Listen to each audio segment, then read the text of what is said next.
আজ আমি আবার চলে এসেছি আমার পছন্দের রেস্টুরেন্টে, দুপুরের না তবে রাতের ডিনার করতে। আর ডিনারের সুন্দরতাটা একবার দেখো, খাবারটা কি সুন্দরভাবে সাজিয়ে দেওয়া হচ্ছে। আর এখানে কিন্তু মিল সিস্টেম, মানে আনলিমিটেড সবজি, আনলিমিটেড রাইস কিন্তু পাবে। আর এই হচ্ছে এখানকার মেনু কার্ড। আর গুগলে যদি একবার রেটিং দেখো, এখানকার 4.9 আছে, সেটা কিন্তু এখানেও মেনশন করা আছে। এই চলে এসেছে আমাদের বাঙালি থালিটা কিন্তু একদম চীনামাটির সে সাদা প্লেটে দেওয়া হয়েছে। খুব সুন্দর আলু ভাজা, ঝুরঝুরে আলু ভাজা রয়েছে, ডাল রয়েছে, পাঁপড় রয়েছে, ভাত রয়েছে, সালাড রয়েছে, লেবু রয়েছে, লঙ্কা রয়েছে। খুব সুন্দর আয়োজন আর খুব পরিষ্কার পরিচ্ছন্ন। এখানে তোমরা যদি কখনো আসো, আদি সোনার বাংলা রেস্টুরেন্ট এটার নাম। এই রেস্টুরেন্টে খাওয়া দাওয়া আমার ভীষণ প্রিয়। আর এখানকার মানে এত সুন্দরভাবে সাজিয়ে গুছিয়ে দেয় আর এত পরিষ্কার পরিচ্ছন্ন।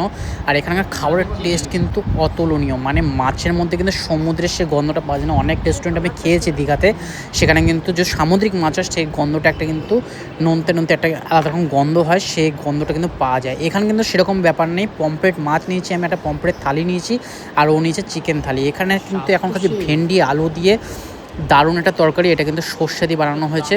আমার তো বেশ ভাল লাগে, এত সুন্দর টেস্টি খাবার। এর আগে আমি যখন এসেছিলাম তোমাদের ভিডিও শেয়ার করেছিলাম, এখানে খেয়েছি। এটা কিন্তু নিউ দীঘাতে রয়েছে। নিউ দীঘার একদম গলির ভেতর ঢুকলে কিন্তু আদি সোনার বাংলা এই রেস্টুরেন্টের নাম। এখানে হোটেলও রয়েছে, রেস্টুরেন্ট রয়েছে। পমফ্রেট মাছটা একবার কালারটা দেখো কত সুন্দর, সর্ষে পমফ্রেট ধরলেই একদম পড়ে যাচ্ছে, এরকম ব্যাপার। খাবার যদি খুব লোভনীয় হয় না, তাহলে ভাত কিন্তু বারবার লাগে। সেই জন্য কিন্তু আমি ভাত আবার বলে দিয়েছি, ভাত আমার লাগবে। অল্প ভাত রয়েছে, অল্প ভাতে ডাল চলবে না, তাই জন্য আরেকটু ভাত নিলাম। আর ভাত কিন্তু এখানে সাদা ঝরঝরে রাইস, এখানে কিন্তু কলের জলে কিন্তু ভাত তৈরি করে না, এটা কিন্তু অ্যাকোয়াগার্ড বা আরও জল দিয়ে ভাতটা তৈরি করে, সেই জন্য সাদা ধপধপে রাইস। আর রাইসের কোয়ালিটিও খুব সুন্দর, কোয়ান্টিটিও অনেকটাই, মানে যত ইচ্ছে তত খাও। ডালটা দেখো একবার, ডালে কিন্তু জল কম, ডালই রয়েছে বেশি। একদম জিরা ফোড়ন দিয়ে মুসুর ডাল করা হয়েছে, এটা কিন্তু লেবু চটকে আলু ভাজা দিয়ে জমিয়ে। দীঘার বুকে এখানে এসে কিন্তু একদম কোয়ালিটি খাবার পাবে। আর ফ্যামিলি রেস্টুরেন্ট, খুব সুন্দরভাবে বসে আরামসে খাওয়া দাওয়া করতে পারবে। এই রেস্টুরেন্টে খাওয়া দাওয়া আমার ভীষণ ভালো লাগে, আশা করি তোমরা আসলে তোমাদেরও ভীষণ ভালো লাগবে। এটা কিন্তু বিদিশা হোটেলের পাশেই রয়েছে, একদম ওই বিদিশা হোটেল।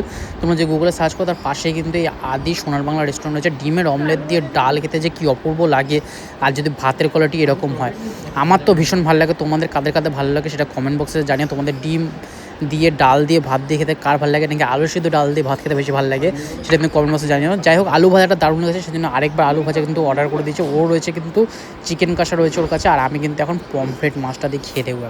সামুদ্রিক মাছের মধ্যে আমার কিন্তু পমফ্রেট মাছটা ভীষণ প্রিয়, ভীষণ ভালো লাগে। এর আগে আমি কিছুদিন আগে একটা তারাসি কাটারের আয়োজনে অন্নপ্রাশন অনুষ্ঠানে ওখানে গিয়ে পমফ্রেট খেয়েছিলাম, দারুণ বানিয়েছিল। ওইটা ভিডিওটা তোমরা না দেখে থাকো, ভিডিওটা একবার দেখে নাও, পেজের মধ্যে রয়েছে। আর কোনো অনুষ্ঠান বুকিং করতে হলে ওখানে বুক করতে পারো। বাকি এখানকার পমফ্রেটটা কিন্তু সেম টু সেম ওরকমই টেস্ট, ওরকমই লেভেলের বানিয়েছে, রান্না করেছে, দারুণ লাগলো। এখানে কিন্তু আরেকটু টাইম হলে কিন্তু ভিড় হয়ে যায়, আমরা তাতেই চলে এসেছি 9টার মধ্যে, জানি। কারণ এখানে কিন্তু প্রচুর ভিড় হয়, প্রচুর লোক আসে খাওয়া দাওয়া করার জন্য। তাই জন্য তো অফ টাইমে যদি আসো, তাহলে বেশ আনন্দ করে রসিয়ে কষে। পমফ্রেট মাছটা তো ভীষণ ভালো খেলাম। আমার একটু মাংস খেতে ইচ্ছা করে, মাংস না হলে ভালো লাগে না। যাই হোক, ওর থেকে আমি 1 পিস মাংস নিয়ে খেয়ে দেখবো, তোমাদের সাথে শেয়ার করব। বাকি পমফ্রেট মাংসের দু সাইডই এত সুন্দরভাবে ভেজেছে, আর কোনো কিন্তু সমুদ্রের কোনো সামুদ্রিক কোনো গন্ধ পাবে না। তোমরাও খেয়ে দেখতে পারো, ভীষণ ভালো লাগবে। আমার তো ভীষণ ভালো লাগে, প্রত্যেকবার যখনই আসি তখনই কিন্তু দীঘায় এসে আমি এই রেস্টুরেন্টে খাই আর ভিডিও শেয়ার করি তোমার সাথে।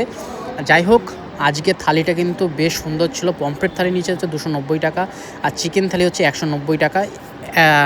তোমাদের লাস্টে আমি বিল শেয়ার করে দেবো। চিকেনটা কিন্তু ভীষণ ভালো ছিল, একদম রসিয়ে কষিয়ে বানিয়ে, পেঁয়াজ দিয়ে জল ছাড়া বানিয়েছে, সেই জন্য ভীষণ ভালো লাগছে। বাকি এতদিন ধরে কিন্তু সব জায়গায় আমি টমেটো চাটনি খেয়েছি, আজকে কিন্তু আমের চাটনি খাচ্ছি, বেশ সুন্দর বানিয়েছে, একদম কালারফুল। আম দিয়ে খাবো আর পাঁপড় দিয়ে। দেখো নতুন মিশন, টাটা বাই।